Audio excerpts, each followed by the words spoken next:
a todos los presentes mwebwe mwese muri hano en este día kuri uyu de hoy, munsi sábado 26 de uyu munsi wa noviembre de este año gatandatu itariki 2022, 26 z'ukwicumi mu mwaka wa 2022 se está efectuando el aho matrimonio hariko de haraba nuestro hermano, ubukwe bwa mwene data Marlo na Ana los cuales aribo han decidido unir sus vidas en el santo bafashe altar del ingingo matrimonio. yo kunga ubumwe mu gushinga urugo rwiza Están en estos kandi momentos muri kano kanya allí con el reverendo bari Alfonso hariya Acero hamwe na Revera Alfonso Acero este acto muri rino sezerano que están ariryo llevando a cabo en el ariryo campo sezerano espiritual. bariko barasezerana mu buryo bw'impwemu kuko El matrimonio ubukwe fue lo que Dios urugo constituyó nibwo Imana yashizeho hariya mu itongo rya Edeni con los primeros dos seres humanos, Adán hamwe y mu Eva. bantu babiri ba mbere Adamu na Eva.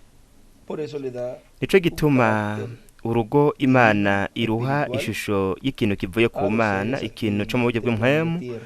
ku biremwa bibiri ngaha ku mpumbe w'isi.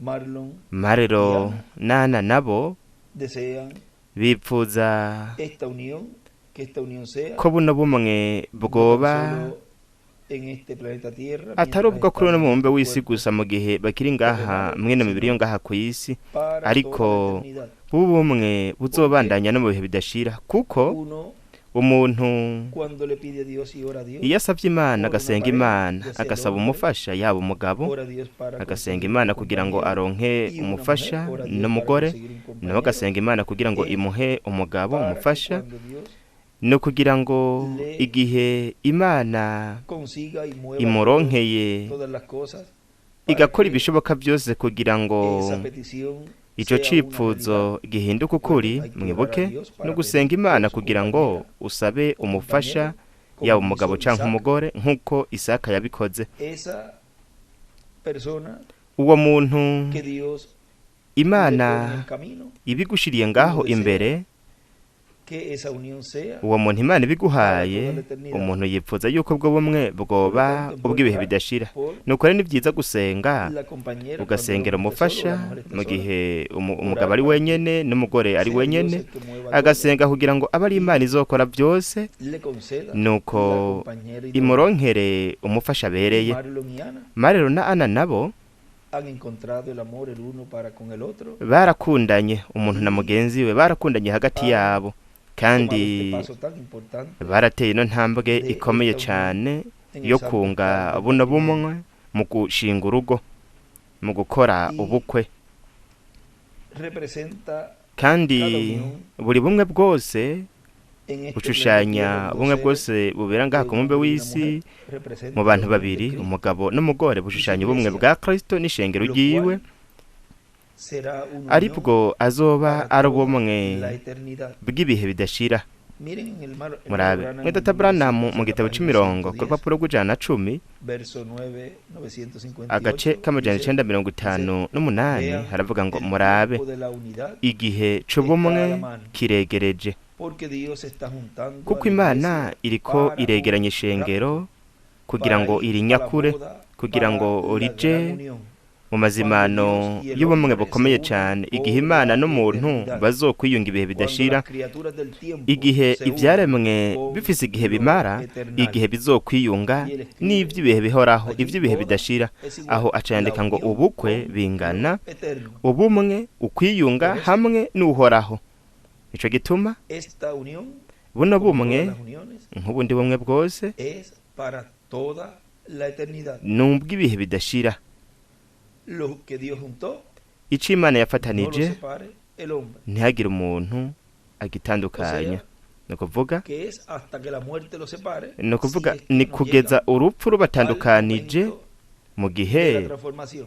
batazoba bashitse mu gihe cyo En guhindurwa. las edades Mu bihe by'ishengero llegaron ntibashitse, y ntibahageze, murieron, pero en este tiempo barapfuye, ariko muri kino gihe la mayoría abenshi va a permanecer vivo bazoguma hasta ari la bazima transformación. kugeza ku guhindurwa. O sea que Ni ukuvuga ko continuarán unidos bazobandanya bunze ubumwe mu kimpumbi hamwe n'ibihe bidashira, y kandi esa unión buno bumwe, es uku kungo bumwe, lo que cada buno bumwe nibwo buri watorejwe n'Imana yipfuza kandi ashaka kugira ngo igihe Imana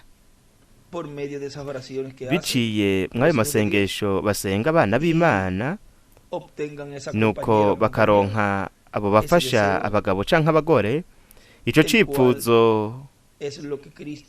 arico Kristo hamwe n'Imana bavuze kw'ishengero ko ari bwo bumwe buhoraho. Ivyo kandi navyo nyene bishushanywa n'ubumwe, ubumwe bukorwa n'abantu babiri bakundana, nuko bakaba arabizera. Umugisha Imana yabwiye Mose